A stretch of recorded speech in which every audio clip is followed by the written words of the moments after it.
नमस्कार राम राम जी, मैं राजू स्वामी अपनी झलक पर थारो बहुत बहुत स्वागत है। आज आफा मौजूद हाँ हितमसर ग्राम पंचायत है, मंडावा तहसील में पड़े है, झुंझुनू जिला के अंदर है। मंडावा को एरिया आफा देखा तो पेड़ पौधा के लिए बहुत ही पेड़ पौधा दौरा बचाया जा सके है, लगानो भी एक खंडा की धार है भी धरती के अंदर। अपने साथ में मौजूद ही एडीएम साहब ही सत्य प्रकाश जी कसवा जगह फिलहाल कार्यरत ही डूंगरपुर डूंगरपुर डूंगरपुर में कार्यरत ही पोस्टेड ही।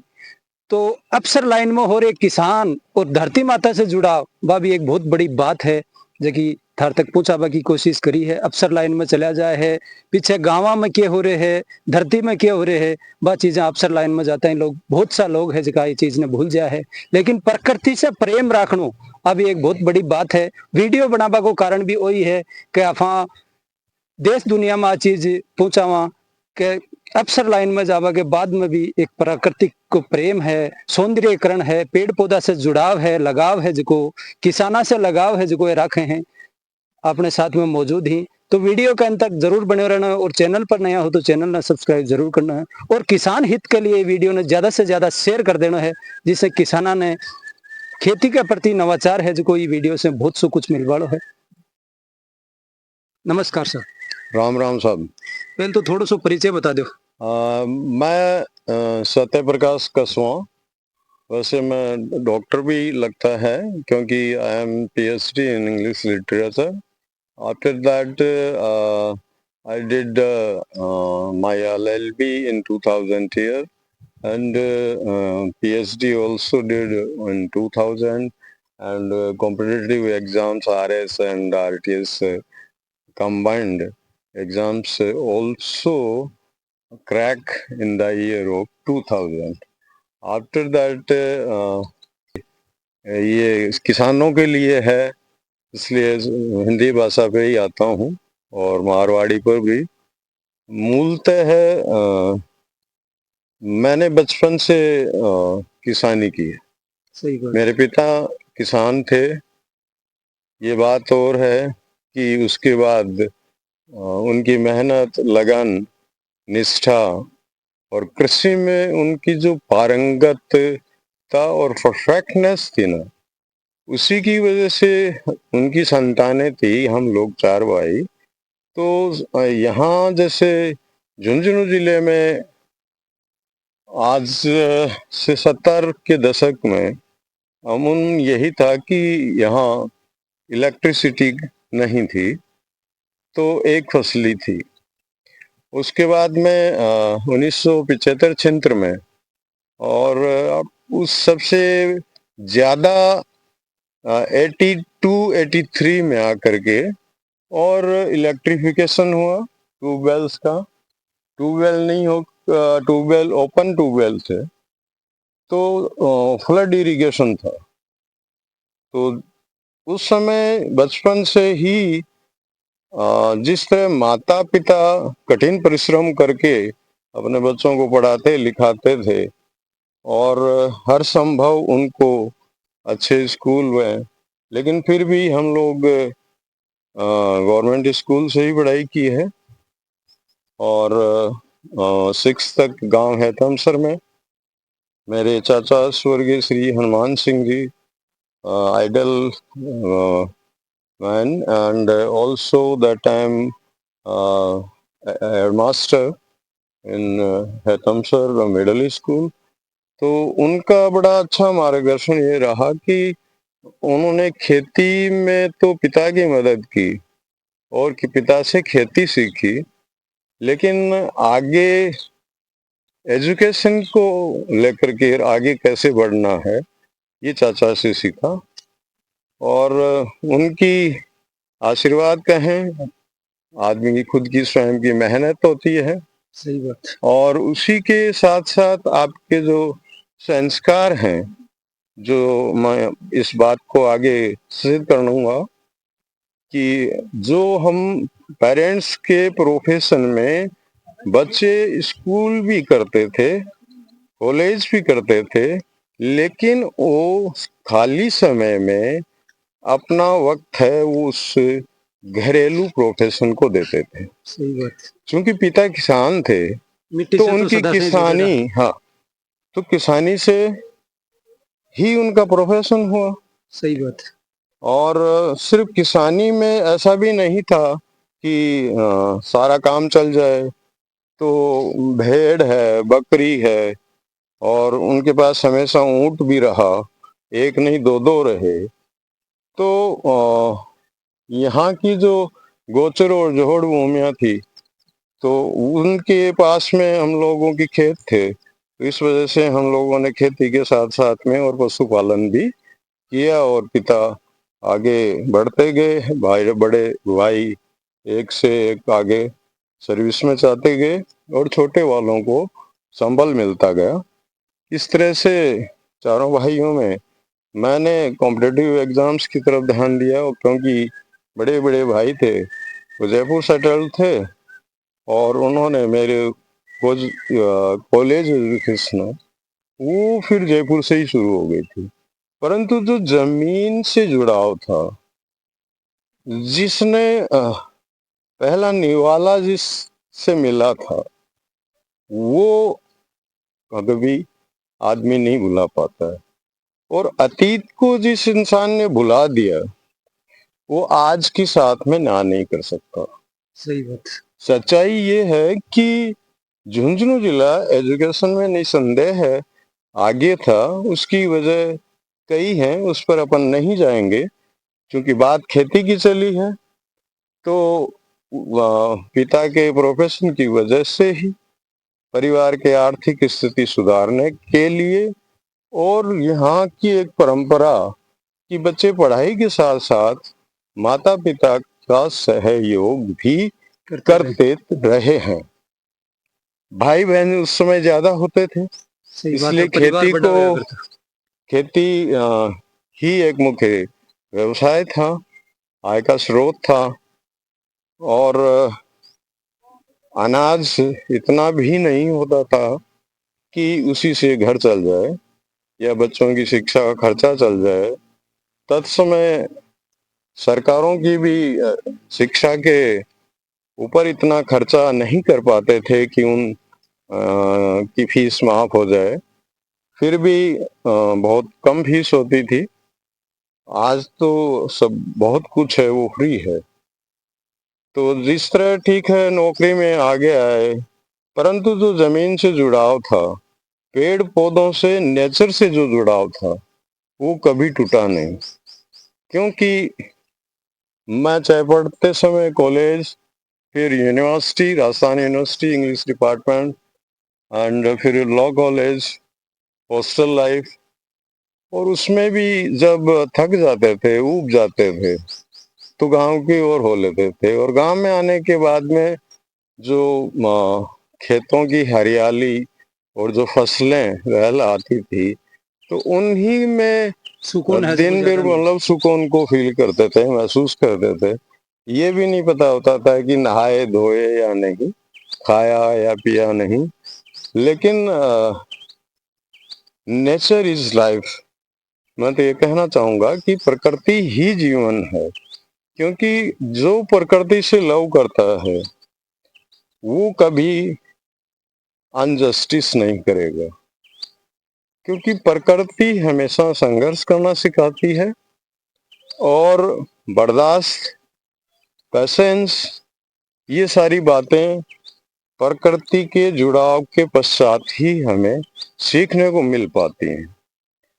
जो बात मैं संस्कार और आज के हिसाब से कहना चाह रहा हूँ, वो ये था कि आज जो जितना माइक्रो फैमिली आई है, जो कि हमारी जनरेशन ने ही पैदा की है, और जो अच्छे सर्विस में आ गए या और अन्य व्यवसाय में चले गए, जिनको पढ़ाई से ही मतलब मिला है मेहनत के साथ साथ, उनके जो बच्चे जो हैं, जो फर्स्ट जनरेशन है, जो शहर की पैदाइश है यूं कहें, हाँ सही बात। तो उनको भी जमीन से जोड़ने के लिए कम से कम वो ये ना कहें कि चक्की से आटा आता है। सही बात है। उनको ये पता होना चाहिए कि आटा तो चक्की से आता है, लेकिन आटा गेहूं या अनाज जिसमें सभी मिलेट्स हैं, जिसको हमारे माननीय प्रधानमंत्री जी ने वर्ष 2024 को भी मिलेट्स इंटरनेशनल मिलेट्स ईयर का नाम दिया है, और उससे किसानों को काफी हद तक फायदा भी हुआ है। बाजरा, जो कि हमारे यहाँ की मुख्य फसल थी, कम पानी में होती है, हाई कैलोरीज होती हैं, वो यहाँ की फसल थी। वो मिलेट्स में रिच कैलोरी वाली एक फसल है, आसानी से होती है, खूब होती है।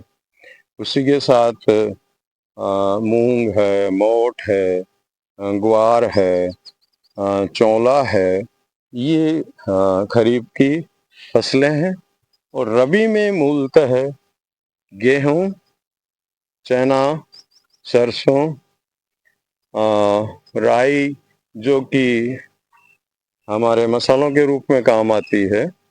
अभी तो किसान हैं वो लहसुन और ये सारी खेती करने लगे हैं। धनिया की खेती भी हमारे यहाँ करने लगे हैं, बहुत पुराने टाइम से भी कर रहे हैं। मिर्च, हरी मिर्च का ज़्यादा व्यापार चल रहा है। लेकिन दुर्भाग्य की बात यह है कि किसान, चाहे वो झुंझुनू जिले का हो, चाहे वो सीकर जिले का हो, वो भी धीरे धीरे अधिक पैदावार लेने के लालच में, और जो हमारी पुरातन और पारंपरिक जो खेती थी, जो कि हम खेत को तैयार करने के लिए, उसकी उर्वरता को बढ़ाने के लिए प्राकृतिक तरीके अपनाते थे। जैसा कि हमने हमारे पिता को भी देखा है कि जो जिस पेड़ के नीचे हम खड़े हैं, ये खेजड़ी है, ये राजस्थान का राज्य वृक्ष है, और इन्हें कल्प वृक्ष की उपमा भी दी गई है, और यहाँ पर इसकी पूजा भी की जाती है। और जैसा कि राजस्थान में खेजड़ोली बलिदान चर्चित है कि पुराने रजवाड़े टाइम पर और विश्नोई समाज ने खेजड़ी को बचाने के लिए, और उन्होंने 300 के करीब महिला और पुरुषों ने अपनी आहुति दी थी, लेकिन खेजड़ी से लिपट गए, खेजड़ी को कटने नहीं दिया था। उसी वृक्ष के नीचे हम खड़े हैं। इसी का आप देखिए कि ये कल्पवृक्ष क्यों कहा गया है और क्या क्या क्या फायदे हैं। सुनने को तो हम लोगों ने ये भी सुना है कि छपनी अकाल यानी 1899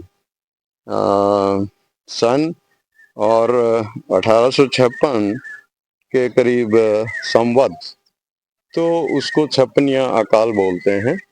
तत्समय ब्रिटिश काल में हमारे लाखों करोड़ों तत्समय के हमारे जो पूर्वज हैं, वो भूखे और प्यासे मरे थे। पशुधन की तो कोई गिनती ही नहीं थी। तो आज वो अकाल वाली स्थिति नहीं है। तत्समय इस केजड़ी माँ ने इसके जो ये छाल है उसको कूट करके और उसका आटा बना के उसकी रोटियां खाई। तो ये कहने का आशय है कि फिर आज के दौर के हिसाब से जो आज की जनरेशन है उसको ये पता नहीं है। वो तो यह कहती है कि पैसा भी एटीएम से ले आएंगे, सही बात। गेहूं आटा है वो चक्की से ले आएंगे, लेकिन चक्की पर आटा किससे बनता है, गेहूं से, गेहूं कैसे पैदा होती है, वो उनको नहीं पता। इसलिए जो नौ धनाढ्य या जो शहरों की ओर जा रहे लोग, जो कि अपने मूल प्रोफेशन से आगे बढ़ गए हैं, उन्हें वापस अपने धरती माँ को, अपने गांव को संभालना चाहिए। और निस्संदेह संभालना ही नहीं, बल्कि जो भटक रहे हैं उनमें जो भटकाव है, कम समय में अधिक पैसा कमाना, अधिक पैदावार लेना, जाहिर है वो नैतिक तरीके से नहीं होगा। रसायन तो खेती की तरफ खेती ज्यादा भाग रहे हैं। भाग रहे हैं। तो रसायन खेती में यूरिया की एक लिमिट होती है। यूरिया का मतलब कि भाई नाइट्रोजन, यूरिया हमारे शरीर को भी आवश्यक होती है, लेकिन वो एक बहुत ही माइक्रो लिमिट्स में है। और अधिक पैदावार लेने के लिए उसको अधिक मात्रा में डालने लगे हैं। यदि हमने शुरू कर दी यूरिया डालना, तो अगले वर्ष उसकी 1.5 गुना, उससे तीसरे वर्ष 2 गुना, तो उससे धीरे धीरे उस जमीन की उर्वरता 8-10 साल में बिल्कुल खत्म हो जाती है। यानी कि जो प्राकृतिक रूप से जो मिनरल्स हमारे खाद्य पदार्थों में, अनाज में और धरती माता के जरिए आना चाहिए नेचुरल तरीके से, वो नहीं आ पाता है। और वो केमिकल का मतलब है कि केमिकल से जो चीजें तैयार करते हैं वो नेचुरलिटी से बिल्कुल अलग होती है, और वो हमेशा नकारात्मक परिणाम देती है शरीर के लिए भविष्य के हानिकर, लिए। हाँ शरीर में भी भविष्य के हानिकारक लिए होगा। आज हमारे तमसर गांव में तकरीबन 50 से 60 कैंसर रोगी हो चुके हैं, जिनमें से 30 की तो डेथ हो चुकी है। और दुर्भाग्य की बात यह भी है कि यहाँ जब सेकंड स्टेज तक तो पता ही नहीं चलता है, और थर्ड स्टेज पर आने के बाद फिर कोई बचाव का तरीका नहीं है। और ये सारा का सारा हमारे लोभ लालच में की गई अत्यधिक खेती का नतीजा है। तो हमने, और मेरे साथी हैं उमेश सिंह जी प्रोफेशन और जाति के हिसाब से जांगीड़ हैं। तो बेसिकली मैं कहूँ कि ये बहुत अच्छे कारपेंटर हैं, लकड़ी का बेहतरीन मतलब आर्ट वर्क भी इनका बेहतरीन है। हेतमसर गांव के बस स्टैंड पे इनका स्वयं के द्वारा तैयार किया हुआ वर्कशॉप है। इनके भाई अरेबियन कंट्री में सर्विस करते थे, वो मेरे क्लासमेट ओम प्रकाश जी। तो उनसे जो आर्थिक मदद घर को मिली, तो उसको इन्होंने जाया नहीं करके और अपने प्रोफेशन को बढ़ाया, जो पिता से विरासत में मिला था। तो उससे इन्होंने वर्कशॉप तैयार किया, उसके बाद अपना काम करके और अपने एक इमेज बनाई अच्छे कारपेंटर की, सस्ती दरों पे अच्छा दरवाजे, खिड़की और हर तरह की वो चीज जो हर इंसान को घर में कभी ना कभी होती है। लेकिन अचानक इनका हृदय परिवर्तन होता है, और इन्होंने अपनी वर्कशॉप जो बहुत अच्छी चल रही थी उसको एक दिन ताला लगाया, और चाबी को रजिस्टर्ड डाक के जरिए सऊदी अरब में, जहां इनके बड़े भाई काम कर रहे थे, उनको भिजवा दी, और दूरभाष के जरिए ये भी सूचित कर दिया कि आपने जो पैसा भेजा उससे मैंने यहाँ ये वर्कशॉप कर दी है तैयार, काम के लिए वो पर्याप्त है, और काम भी पैदा कर दिया, यानी एक साख भी बना दी है। अब मैं ये काम छोड़ रहा हूँ और मैं ऑर्गेनिक खेती की ओर जाऊंगा। और 2005 में जब मैं नायब तहसीलदार ही होता था, और यहीं झुंझुनू जिले में गुढ़ा उदयपुर वाटी, वहां से मैं ऑस्ट्रेलियन, हमारे एक पटवारी जी थे शिशुपाल जी दमोरा के, जाकर उनके लड़के ने एजेंसी ली और ऑस्ट्रेलियन सागवान जिसकी पौध वो लेके आते और एक तरह से यूं कहें कि वो एक एजेंट थे। तो वहां से उस समय मैंने 200 सागवान 2005 में लगाए, उसको ड्रिप सिस्टम भी दिया। और परंतु पिताजी और छोटे भाई का फसलों की और ज्यादा इंटरेस्ट होने की वजह से, और सागवान अपने यहाँ होता है क्या, और ऐसे बात करके, क्योंकि उनका कहना भी सही था, क्योंकि यहाँ उस सागवान के लिए बारिश और ह्यूमिडिटी, जो कि अभी मैं सहन कर रहा हूँ, झेल रहा हूँ, बर्दाश्त कर रहा हूँ, और ज्यादा बुरा भी नहीं लग रहा, क्योंकि ये हर किसी को मिलता भी नहीं है। सही बात। सौभाग्य की बात होती है कि आप किसान भी हैं और ऑफिसर भी हैं। तो हम अपना प्रोफेशन के साथ में बहुत ही अच्छे से और न्याय भी कर पाते हैं। तो उसमें जो सर्दी के दिनों में वो सारे के सारे सागवान जल गए और 5 बचे, वो आज भी हैं। तो वो जो ड्रिप सिस्टम था वो सारा उखाड़ के पिताजी और भाई ने अलग रख दिया, क्योंकि उस समय स्प्रिंकलर खेती हमारे यहाँ होती थी 1982 में। हमारे ओपन वेल पे फुहारा से स्प्रिंकलर आ खेती गया, बोला हूँ। फंवारा पद्धति जिसको अपन फंवारे कहते हैं। तो ये उस समय नया नया आया था, अच्छी सब्सिडी भी मिली थी, और किसान के सबकी अप्रोच में एक तरह से था। लेकिन जहां जहां कुओं पे था, बिजली थी, उन लोगों ने तो उस समय ले लिया था, तो ज्यादा उसको ही महत्व देते थे। और यहाँ पर देखा जाए तो ये अच्छी बात थी कि उस समय यूरिया, डीएपी या फिर कीट और उसके लिए जो भी रोग लगते हैं फसलों में, उसके लिए पेस्टिसाइड्स का बहुत ही कम, यानी कि नहीं के बराबर प्रयोग होता था।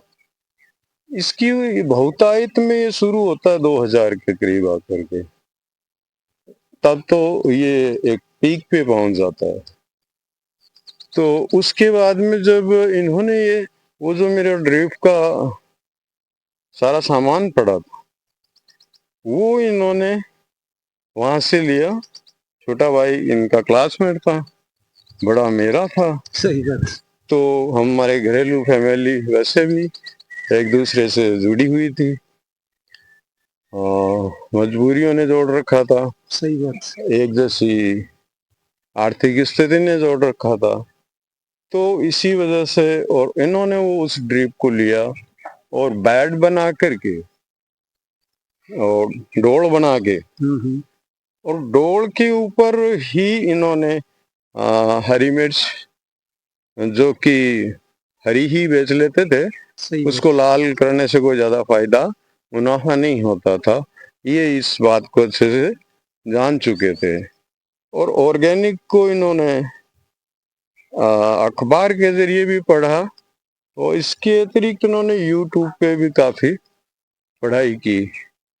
और इनका साइंस बैकग्राउंड नहीं होते हुए भी, एग्रीकल्चर भी इनका कोई विषय नहीं रहा, लेकिन प्रैक्टिकली जो कृषि को जी चुका है, उसको मैं समझता हूँ कि जरूरी नहीं है कि आप उसको कोई डिग्री किताबों में पढ़े या डिग्री का मोहताज हो। सही।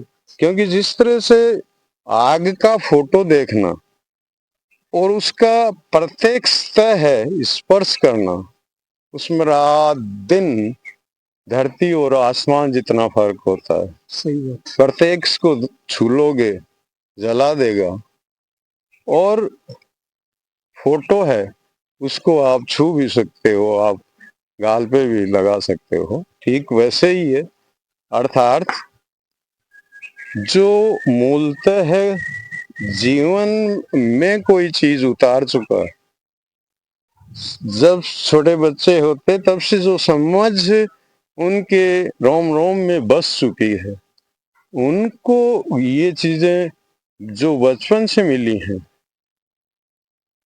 वो ही उनके, कहा जाए तो उनके कर्म में सहयोगी, और यूं कहें कि कर्म के आधार पे ही वो या आगे बढ़ाती। बढ़ाती है। तो हालांकि समाज उन चीजों पे नहीं रहा, बहुत पहले बदल चुका है। और उसके बाद में इन्होंने उन जो फसलें ले रहे थे उनमें धीरे धीरे तरबूज है, खरबूजा है, जो जायद फसलें अपन कहते हैं, वो ड्रीप भी काम में आई। और चूंकि कारपेंटर थे तो स्किल्ड प्रोफेशन से ऑलरेडी इनके जहन में था, जुगाड़ से जुगाड़ करते गए। सही बात है। और जो स्प्रिंकलर थे उन्हीं में से इन्होंने 1 इंच की पाइप निकाली, 1 इंच से ही इन्होंने, और आ, आधा इंच की, और वो ड्रिप वाला से ऐड कर दी। ड्रिपर उसमें ऑलरेडी था ही। और फिर वो जो उन्होंने बेड पे खेती की, और वो भी गोबर की खाद है, उसको भी इन्होंने अच्छे से तैयार करने के लिए गाय का जो गोमूत्र है, एक अपना जो पुराना गुड़ है, और एक जीवा अमृत है, तो उन सब को मिला करके और इन्होंने वेस्टी कंपोजर बनाया, उससे उस खाद को तैयार किया।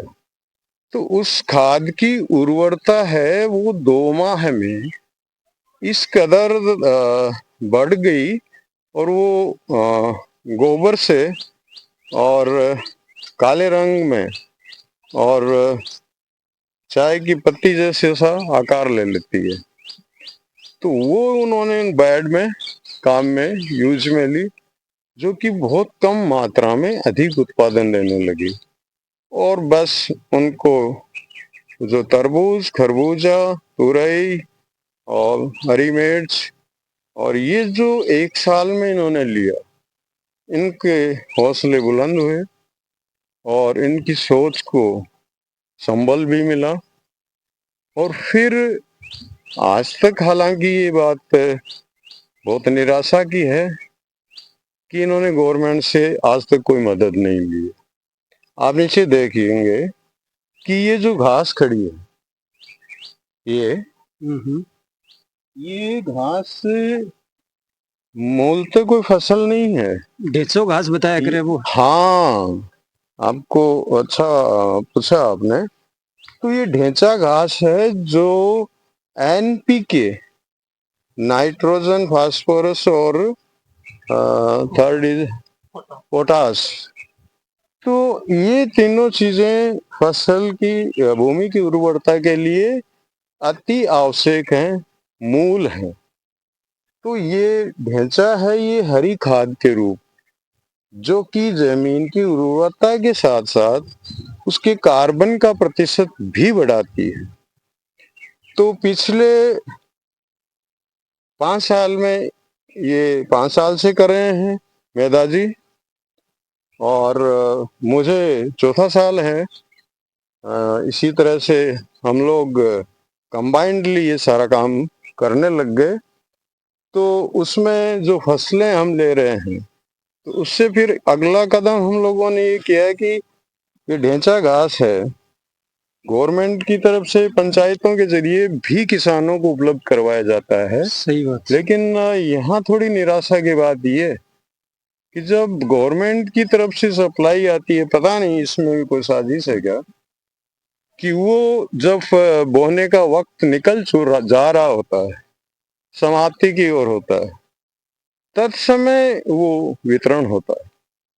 और जो जागरूक है वो उसका इंतजार नहीं कर सकता। सही बात। तो इस बार भी हमने 2 क्विंटल ये ढेंचे का बीज लिया, 150 रुपये मार्केट से किलो, जबकि ये किसानों को, बहुत ही कम लोगों को, और घोषित तरीके से, सुपरवाइजर्स होते हैं एग्रीकल्चर, जिनका काम होता है किसान तक की अपनी योजनाएं और उनकी सुविधाएं और खाद बीज सब्सिडी के पहुंचाना। बारे में बताना ही नहीं बल्कि उन तक उसके लाभ बता करके और उनको जागरूक करना और उसके प्रति उनका रुचि बढ़ाना, तो वो ठीक से नहीं हो पा रहा। क्योंकि जब हमें 150 रुपए में खरीदना पड़ा 2 क्विंटल, तो फिर दूसरा किसान उस नहीं सोच सकते कि वो मार्केट से लेकर के सही बात और है, 150 रुपए अपनी किलो को नहीं जमीन खरीद पा। की, हाँ, मतलब जमीन को उर्वरता को बढ़ाने के लिए और ऑर्गेनिक को सही और सही रूप और सही तरीके से जैविक खेती करने को आगे बढ़ा।